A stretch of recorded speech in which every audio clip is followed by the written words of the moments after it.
IVF patients' frustration, the truth behind misleading success rates.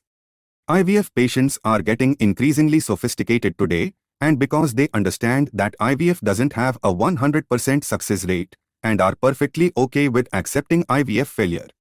They know that it may take 3 or 4 IVF cycles before they get pregnant, but what really angers and frustrates them is the lack of transparency on the part of the IVF doctor, especially when the IVF cycle fails.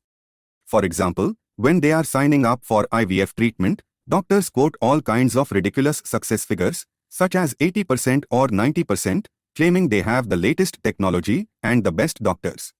These inflated figures are a lie, but patients swallow these lies because they want a baby, and patients prefer a sweet-talking doctor as compared to someone who says the bitter truth. They don't believe these success rates, but they are happy to accept whatever the doctor says. After all, the doctor is the expert. The problem arises when the cycle fails, and this is when patients really get angry and upset because then the clinic clams up. The senior doctor is no longer available, no one is willing to answer their questions, they don't get copies of their medical records or their documents, and they can clearly see that the clinic is hiding information from them. Clinics do this because they want to hold on to their patients and don't want to lose them to another doctor. They don't want the patient to go to some other doctor or even get a second opinion because they are scared the patient will find out the truth that the cycle failed because they received poor quality care. By refusing to share information, they try to ensure the patient will come back to them for their next cycle. But patients get frustrated because they can see that the doctor is lying to them. They lose confidence in medical care, not only in that clinic but in all IVF clinics.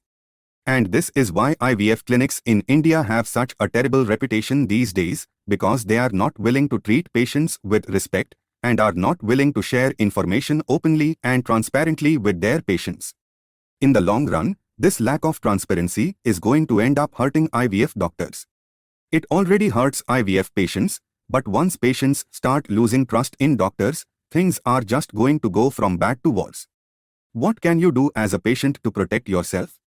To make sure that you don't get taken for a ride, ask the clinic receptionist or the nurse whether the clinic routinely provides embryo photos to all their patients or not. Please do this before you pay your consultation fees. And if they do not do this, then this is a red flag, because this means patients are not being treated with the respect they deserve, and that global best practices are not being followed. You would be better off going to another clinic, rather than allowing the doctor to cheat you. Need help in getting pregnant? Please send your medical details by filling out our free second opinion form so that we can guide you. For further queries, you can contact us on WhatsApp at 9867441589.